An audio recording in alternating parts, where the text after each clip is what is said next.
Vidéo du 7 octobre 2022. Préambule.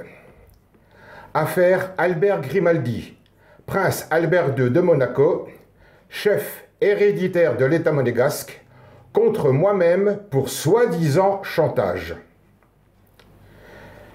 Réflexion en direction de mes adversaires. À Paris, vous m'avez imposé votre cour judiciaire franc-maçonne spéculative affairiste pour y être jugé. Moi, je vous emmène dans les réseaux sociaux et devant un média à plus d'1 milliard d'auditeurs journaliers de par le monde.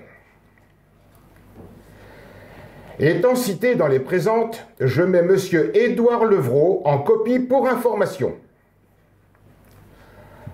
Maître, j'ai lu très attentivement vos conclusions du 19 septembre 2022. Vous avez une assez bonne maîtrise de la langue française. Dommage que cette qualité ne soit pas employée à bon escient dans le but de faire éclater la vérité. Je perçois chez vous un plaisir non dissimulé à tenter d'altérer mon image. L'emploi de certains qualificatifs m'a fait sourire sans aucunement me déconcentrer. Je dirais que c'est de bonne guerre, typiquement franc-maçon spéculatif affairiste, qui n'engage que vous. Permettez toutefois, car, tout comme vous, libre de m'exprimer sans injure, parce que je ne passe sur rien, que je vous réponde dans le même registre. Ne sommes-nous pas tous égaux? En ma qualité de victime dans cette affaire, je vous fais part de mes conclusions. Je précise que je ne suis aucunement avocat, que je ne suis donc pas astreint au respect du secret de la correspondance entre avocats. Dans vos conclusions précitées, vous nommez clairement M.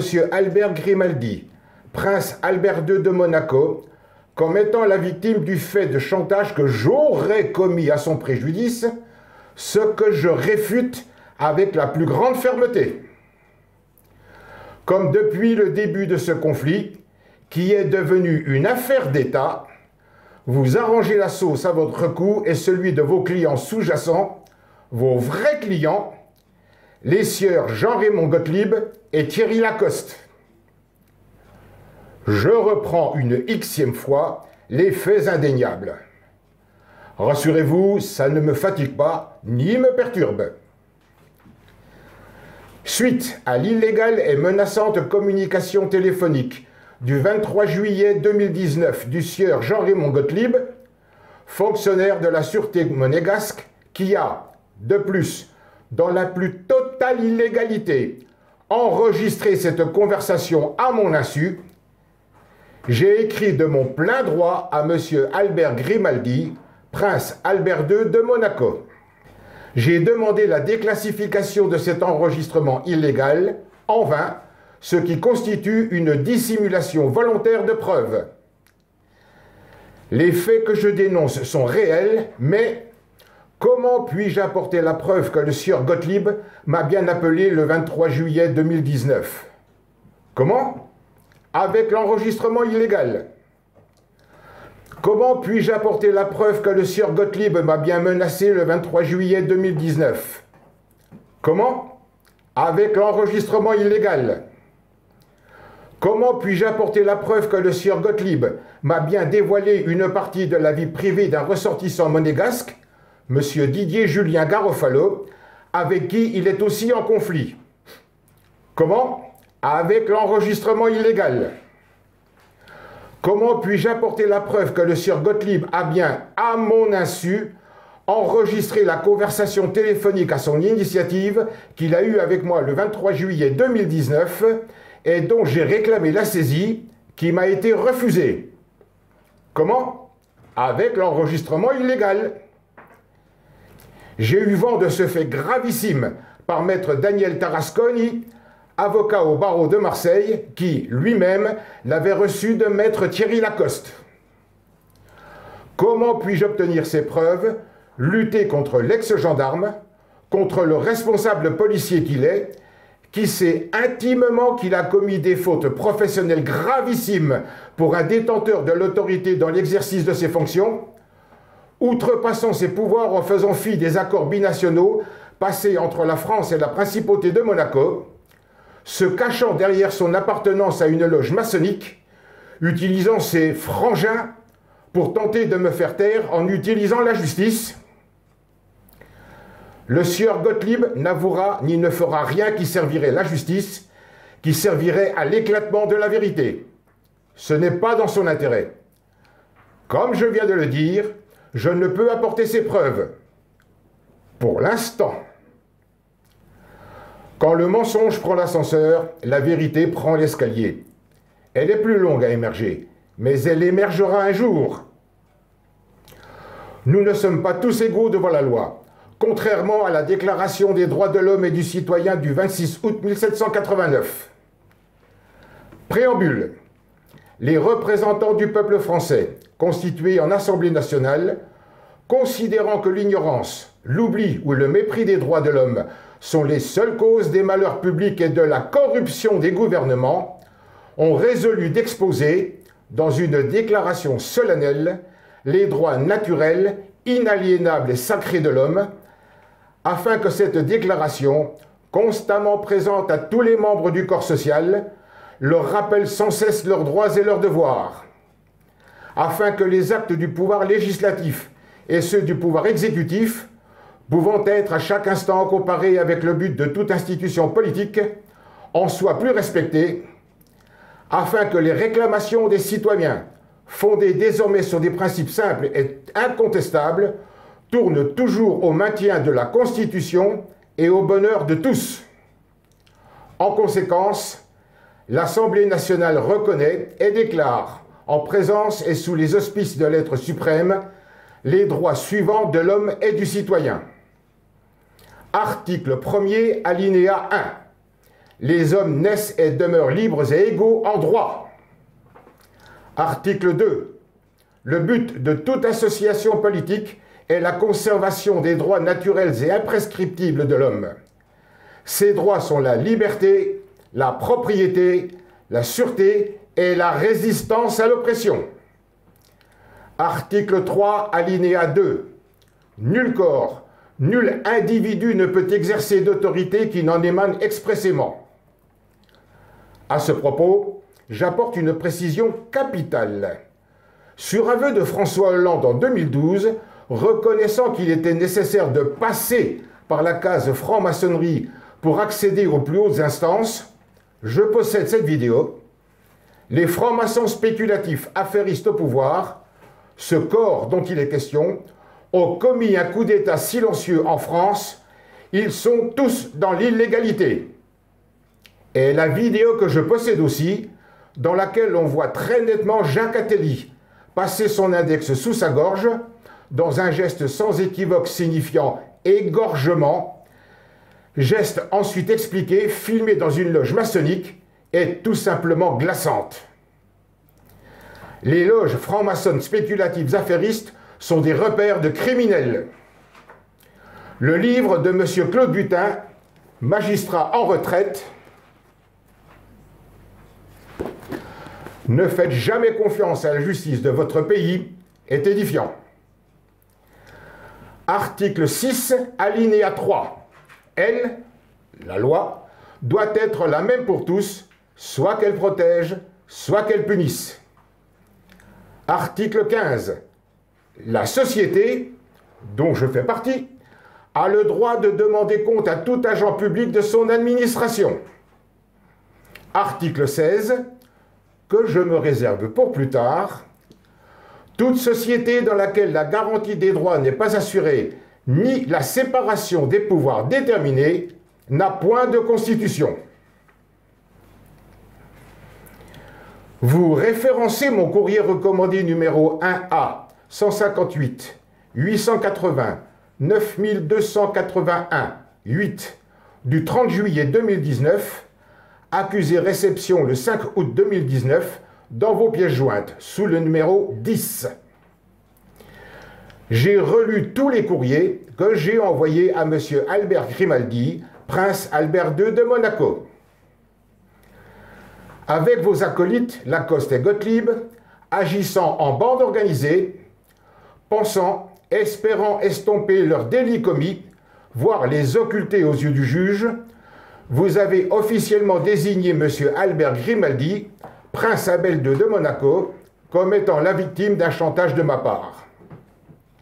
En cela, vous déformez intentionnellement la réalité, la manipulant, en occultant totalement la genèse du conflit. En d'autres termes, vous tentez d'abuser le juge en charge, vous mentez. S'il m'arrive de faire état de mes revendications légitimes, elles ne sont en aucun cas un chantage commis en direction et au préjudice de M. Albert Grimaldi, prince Albert II de Monaco, chef héréditaire de l'État monégasque. Tout ce que vous écrivez n'est que pure spéculation. J'exprime seulement, juste à titre informatif, en aucun cas revendicatif, ce que j'aurais dit si la médiation explicitement proposée par M. Albert Grimaldi, prince Albert II de Monaco, sinon quelle est la raison d'être de son courrier du 8 août 2019, avait eu lieu si votre confrère Lacoste, habilité et choisi par moi, ne l'avait pas volontairement, maladroitement et stupidement sabordé, s'il ne l'avait pas intentionnellement fait avorter. Je m'explique dans le détail que votre connaissance de la langue française ne vous aidera pas pour démentir.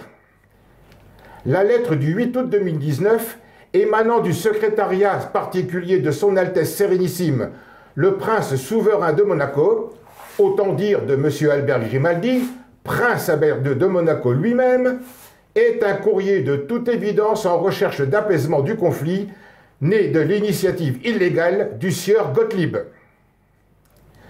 J'analyse la réaction de M. Albert Grimaldi, prince Albert II de Monaco, en fonction de la découverte de la gravité des faits que je dénonçais dans mon recommandé du 30 juillet 2019, cité ci-avant. Je pense que M. Albert Grimaldi, prince Albert II de Monaco, a pris en compte les faits. Premièrement, que le sieur Lacoste est son ami d'enfance et aussi ami intime, terme employé dans l'arrêt de la première chambre civile de la Cour de cassation numéro 15 50-100 du 14 juin 2016. Deuxièmement, que le sieur Gottlieb, ex-gendarme, ex-garde du corps de la princesse Stéphanie de Monaco, est le père de la princesse Camille, fille de la princesse Stéphanie, elle-même sœur de M. Albert Grimaldi, prince Albert II de Monaco. Le sieur Gottlieb a très bon goût. Troisièmement, que ce que je dénonçais dans mon courrier était de nature à porter un fort préjudice à l'harmonie de la famille princière et à son cercle d'amis, harmonie déjà malmenée par les affaires Ribolovlev-Bouvier, les dossiers du Rocher. Il m'a été anonymement donné copie, dont le juge anticorruption Édouard Levrault avait en charge et pour lesquels il a été évincé. Le choix offert par M. Albert Grimaldi, prince Albert II de Monaco, était de rencontrer soit un conseiller au palais de Monaco, soit maître Thierry Lacoste, avocat à Paris. N'ayant aucune confiance dans l'ex-gendarme, ex-garde du corps Gottlieb, haut fonctionnaire de police à Monaco, j'ai opté pour maître Lacoste. À partir de ce moment, celui-ci devenait strictement mon avocat, que cela vous plaise ou non. Aucune place pour une interprétation autre. Si cela représentait pour lui un cas de conscience, il avait le droit de refuser de me défendre. Il n'en a pas fait état, tout du moins officiellement. Il s'est défaussé de sa responsabilité souhaitée par son ami intime, préférant violer la déontologie de sa profession. Il doit en assumer les conséquences, et vous aussi, en tant que son conseil. Une fois son courrier du 8 août 2019 envoyé, M. Albert Grimaldi, prince Albert II de Monaco, pensant que ce courrier suffirait à solutionner le conflit naissant, n'étant plus concerné par le problème découlant du comportement inadmissible de parvenus, d'arrivistes pour l'ex-gendarme, ex-garde du corps Gottlieb, devenu haut fonctionnaire de police. Pressentant toutefois un conflit d'envergure, il m'avait proposé une solution amiable sous-jacente. Il n'a pas eu tort. Je lui ai fait confiance. Je continue de lui faire confiance. Maître, il me semble utile, voire nécessaire, de vous rappeler le décret numéro 2005-790 du 12 juillet 2005 relative aux règles de déontologie de la profession d'avocat que vous occultez volontairement. Article 1. Les principes essentiels de la profession guident le comportement de l'avocat en toutes circonstances. Article 3. L'avocat exerce ses fonctions avec dignité, conscience, indépendance, probité et humanité dans le respect des termes de son serment. Il respecte en outre, dans cet exercice, les principes d'honneur, de loyauté, de désintéressement, de confraternité, de délicatesse, de modération et de courtoisie. Il fait preuve à l'égard de ses clients de compétence, de dévouement, de diligence et de prudence. Article 7. L'avocat ne peut être ni le conseil, ni le représentant ou le défenseur de plus d'un client dans une même affaire s'il y a conflit entre les intérêts de ses clients ou, sauf accord des parties, s'il existe un risque sérieux d'un tel conflit. Sauf accord écrit des parties, il s'abstient de s'occuper des affaires de tous les clients concernés lorsque surgit un conflit d'intérêts, lorsque le secret professionnel risque d'être violé ou lorsque son indépendance risque de ne plus être entière. Il ne peut accepter l'affaire d'un nouveau client si le secret des informations données par un ancien client risque d'être violé ou lorsque la connaissance par l'avocat des affaires de l'ancien client favoriserait le nouveau client. Lorsque des avocats sont membres d'un groupement d'exercice, les dispositions des alinéas qui précèdent sont applicables à ce groupement dans son ensemble et à tous ses membres. Elles s'appliquent également aux avocats qui exercent leur profession en mettant en commun des moyens dès lors qu'il existe un risque de violation du secret professionnel. Article 17. Si un différend est susceptible de recevoir une solution amiable, avant toute procédure ou lorsqu'une action est déjà pendante devant une juridiction, l'avocat ne peut prendre contact ou recevoir la partie adverse qu'avec l'assentiment de son client. À cette occasion, il rappelle à la partie adverse la faculté de consulter un avocat et l'invite à lui en faire connaître le nom. Il s'interdit à son égard toute présentation déloyale de la situation et toute menace. Il peut néanmoins mentionner l'éventualité d'une procédure. L'avocat, mandataire de son client, peut adresser toute injonction ou mise en demeure à l'adversaire de ce dernier. Article 21. L'avocat honoraire demeure soumis aux obligations résultant du serment d'avocat.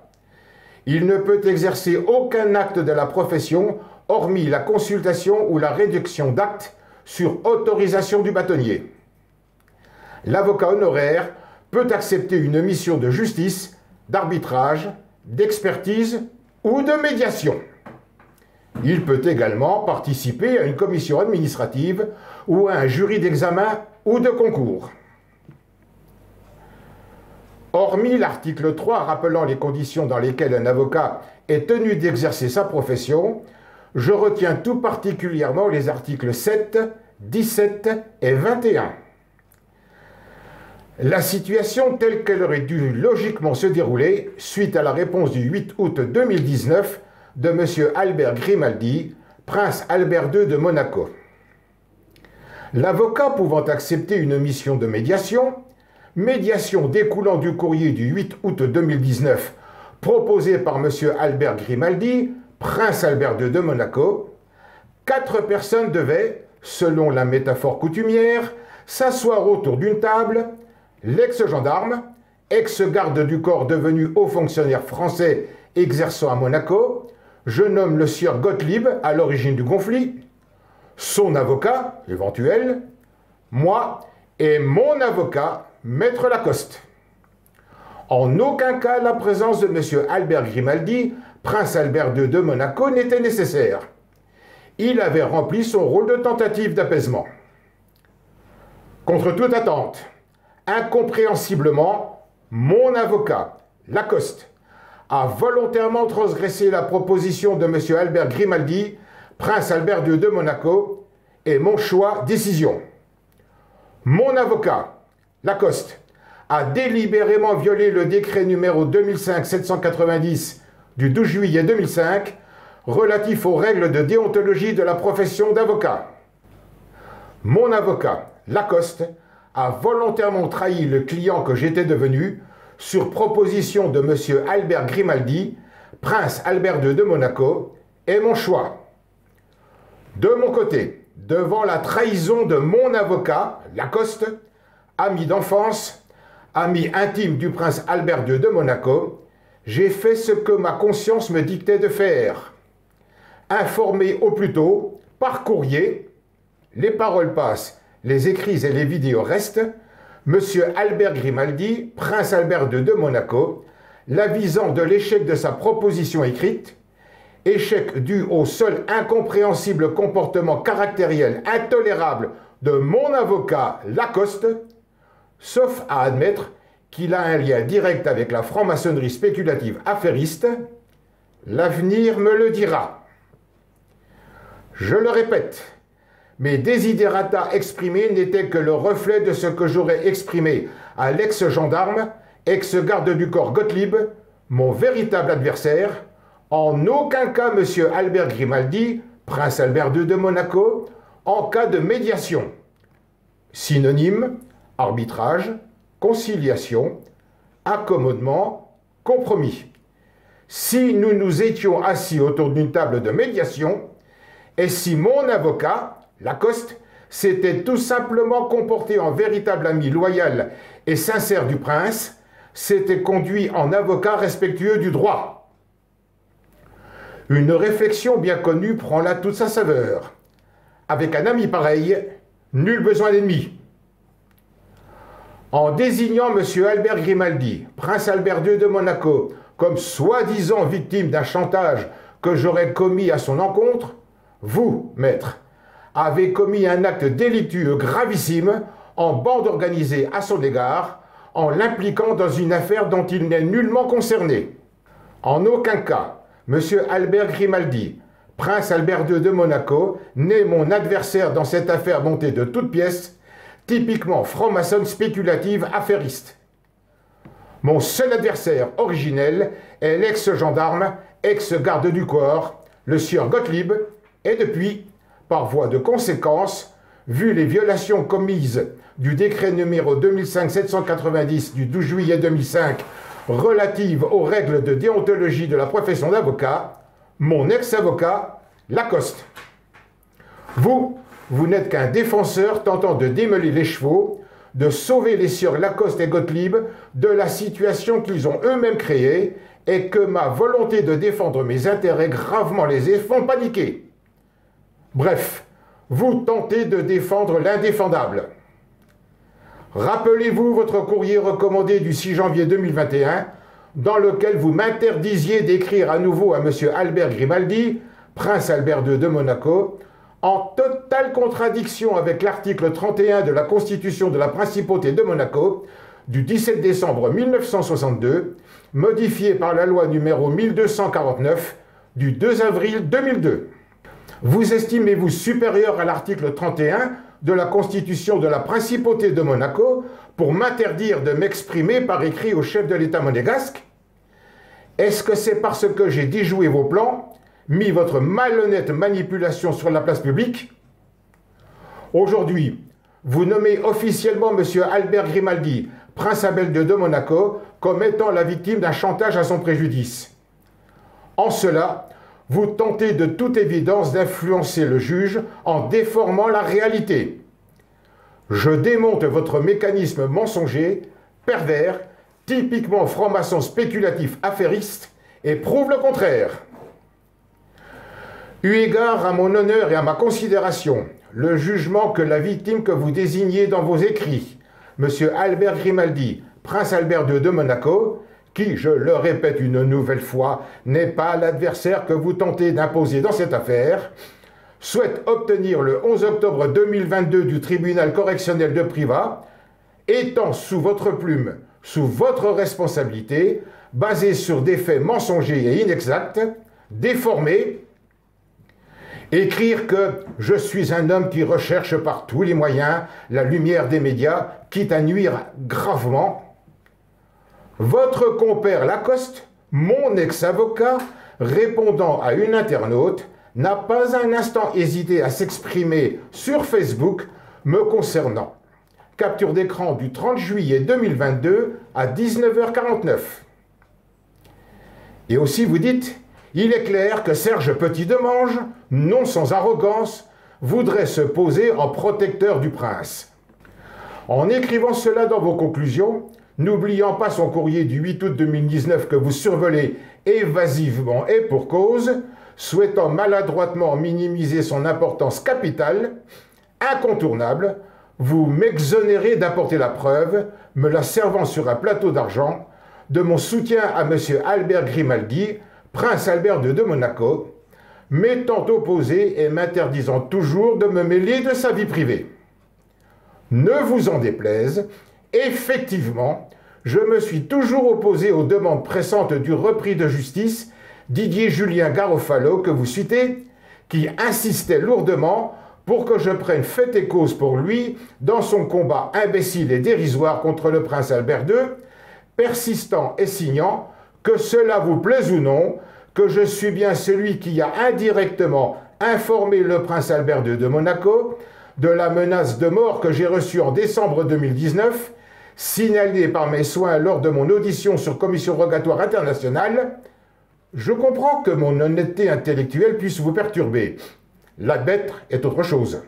Démontre votre carence en arguments crédibles, démontre votre légèreté, votre infantilisme, votre méconnaissance de la valeur humaine. Comment l'auxiliaire de justice que vous êtes peut-il critiquer négativement l'empathie d'un être humain à l'égard de son prochain, fût-il M. Albert Grimaldi, prince Albert II de Monaco? De quel droit? Sur quelle base juridique? Interprété de façon fallacieuse, je vous informe que je n'en resterai pas là, étant, moi, face à un monstrueux chantage, dissimulation de preuves, harcèlement, acharnement, mensonge, dénonciation calomnieuse et surtout escroquerie découlant de la tentative de fraude au jugement, la victime que vous désignez en la personne de M. Albert Grimaldi, prince Albert II de Monaco, tentant d'obtenir un jugement favorable, le tout agissant en bande organisée. La jurisprudence a déjà considéré que le fait de produire une fausse attestation était une manœuvre constitutive de délit d'escroquerie, chambre criminelle de la Cour de cassation, 4 janvier 2005, numéro 24 82 715.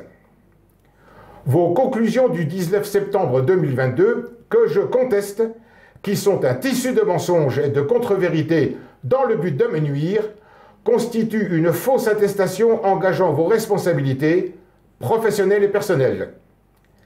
L'escroquerie est le fait, soit par l'usage d'un faux nom ou d'une fausse qualité, soit par l'abus d'une qualité vraie, votre qualité d'avocat est vraie, la qualité de M. Albert Grimaldi, prince Albert II de Monaco est vraie, soit par l'emploi de manœuvres frauduleuses, de tromper une personne physique, le juge qui va siéger le 11 octobre 2022, ou morale, le tribunal correctionnel où va se dérouler l'audience du 11 octobre 2022 est naturellement l'institution de justice, et de la déterminer ainsi, à son préjudice ou au préjudice d'un tiers, à remettre des fonds, des valeurs ou un bien quelconque, à fournir un service ou à consentir un acte opérant obligation, le jugement que vous espérez me condamnant, ou des charges. L'escroquerie est punie de 5 ans d'emprisonnement et de 375 000 € d'amende. La remise constitutive de l'escroquerie peut porter sur des fonds, des valeurs ou des biens quelconques. En outre, La remise peut constituer en l'obtention d'un service ou d'un acte opérant libération ou décharge, notamment un jugement. Cassation criminelle du 8 novembre 1962. Dans la mesure où le juge, qui siégera le 11 octobre 2022 à Privas, est un agent public de l'État, la circonstance aggravante retenue à l'article 313.3 du Code pénal pourra être retenue.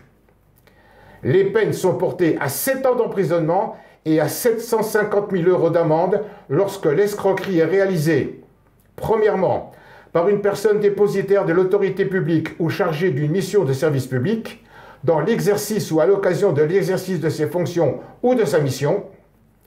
La tentative des infractions prévues par la présente section est punie des mêmes peines. Les dispositions de l'article 311.12 sont applicables au délit d'escroquerie. Les personnes physiques coupables de l'un des délits prévus aux articles 313.1, 313.2, 313.6 et 313.6.1 encourent également les peines complémentaires suivantes. Premièrement, l'interdiction des droits civiques, civils et de la famille, suivant les modalités prévues par l'article 131.26. Deuxièmement, l'interdiction suivant les modalités prévues par l'article 131.27, soit d'exercer une fonction publique ou d'exercer l'activité professionnelle ou sociale dans l'exercice ou à l'occasion de l'exercice de laquelle l'infraction a été commise, soit d'exercer une profession commerciale ou industrielle, de diriger, d'administrer, de gérer ou de contrôler à un titre quelconque, directement ou indirectement, pour son propre compte ou pour le compte d'autrui, une entreprise commerciale ou industrielle ou une société commerciale. Ces interdictions d'exercer peuvent être prononcées cumulativement. Troisièmement, la fermeture, pour une durée de 5 ans ou plus, des établissements ou de l'un ou des plusieurs établissements de l'entreprise ayant servi à commettre les faits incriminés. Les personnes morales déclarées responsables pénalement, dans les conditions prévues par l'article 121.2 des infractions définies aux articles 313.1 à 313.3 et aux articles 313.6.1 et 313.6.2, encourent, outre l'amende suivant les modalités prévues par l'article 131.38, les peines prévues par l'article 131.39. L'interdiction mentionnée au deuxième alinéa de l'article 131.39 porte sur l'activité dans l'exercice ou à l'occasion de l'exercice de laquelle l'infraction a été commise. La morale de cette non-affaire tient dans les 36 lignes suivantes. Vous nommez M. Albert Grimaldi, prince Albert II de Monaco, comme étant mon adversaire, lui qui est à l'origine de la tentative d'apaisement découlant de son courrier du 8 août 2019, dont vous tentez sournoisement et irrespectueusement de minimiser sa portée, courrier résultant du comportement illégal du gendarme ex-garde du corps Gottlieb, fonctionnaire de police à Monaco. Mes écrits, que vous estimez faussement être du chantage, n'étaient seulement que des informations données que j'aurais utilisées si la médiation, ordonnée par M. Albert Grimaldi, prince Albert II de Monaco, avait eu lieu. C'est la trahison de l'avocat Lacoste à l'égard du client que j'étais devenu, sur proposition de M. Albert Grimaldi, prince Albert II de Monaco, qui l'a fait avorter. Vos arguments, que viennent-ils faire dans vos conclusions? Thierry Lacoste est un ami proche du prince Albert II. Jean-Raymond Gottlieb est le père d'une des nièces de ce dernier. Je précise, de M. Albert Grimaldi, prince Albert II de Monaco. Argument puéril, niveau cours de récréation d'école maternelle, tentant d'attendrir le juge, font perdre du temps à la justice, me font perdre mon temps. Je le répète, que viennent-ils faire dans ce débat? Chercheriez-vous à attendrir, voire tenter de corrompre le juge de Privas en tentant de le recruter au sein de votre loge maçonnique? En réalité, vous ne défendez pas les intérêts de M. Albert Grimaldi, prince Albert II de Monaco. Le juge du tribunal correctionnel ne sera pas dupe. Il va logiquement comprendre que M. Albert Grimaldi, prince Albert II de Monaco, hors partie prenante, ne peut à la fois être l'ordonnateur d'une tentative écrite de conciliation dans ma direction et par la suite se déclarer victime d'un chantage. Il y a là une incohérence de taille qui ne lui échappera pas. Sous couvert d'une plainte pour chantage, déclenchée à vos dires par M. Albert Grimaldi, prince Albert II de Monaco, vous tentez, ni plus ni moins, de couvrir les délits de vos amis francs-maçons Gottlieb et Lacoste, contre qui je viens de porter plainte, franc-maçon n'étant en aucun cas une insulte, juste un état de fait. Elle est là, la réalité. Et puisque vous vous appuyez sur les jugements francs-maçons spéculatifs qui m'ont condamné au civil, je rappelle l'existence de l'affaire du Rocher, dont j'ai anonymement reçu des documents très intéressants. Je vous prie de croire, maître, en l'assurance de ma considération distinguée. Je demande au tribunal de déclarer M. Albert Grimaldi, prince Albert II de Monaco, étranger dans la non-affaire développée ci-avant.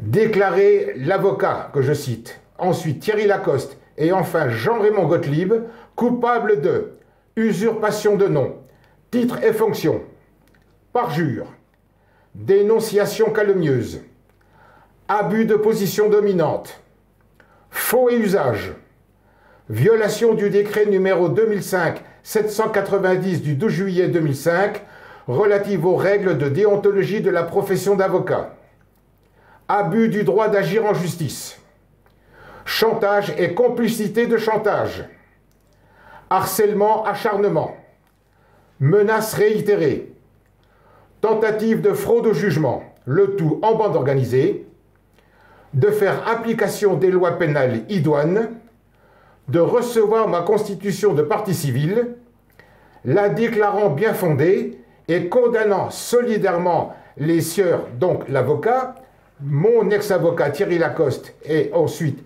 Jean-Raymond Gottlieb, à me verser la somme de 1 million d'euros, condamner les mêmes personnes à me verser solidairement la somme de 20 000 euros en application de l'article 475-1 du Code de procédure pénale, engager la procédure de radiation du barreau de Paris de l'avocat à qui j'écris et de Thierry Lacoste pour appartenance à un corps maçonnique usant de leur autorité illégitime en violation de l'article 3 alinéa 2 de la Déclaration des droits de l'homme et du citoyen du 26 août 1789 et engager la procédure de dissolution des loges maçonniques spéculatives affairistes concernées.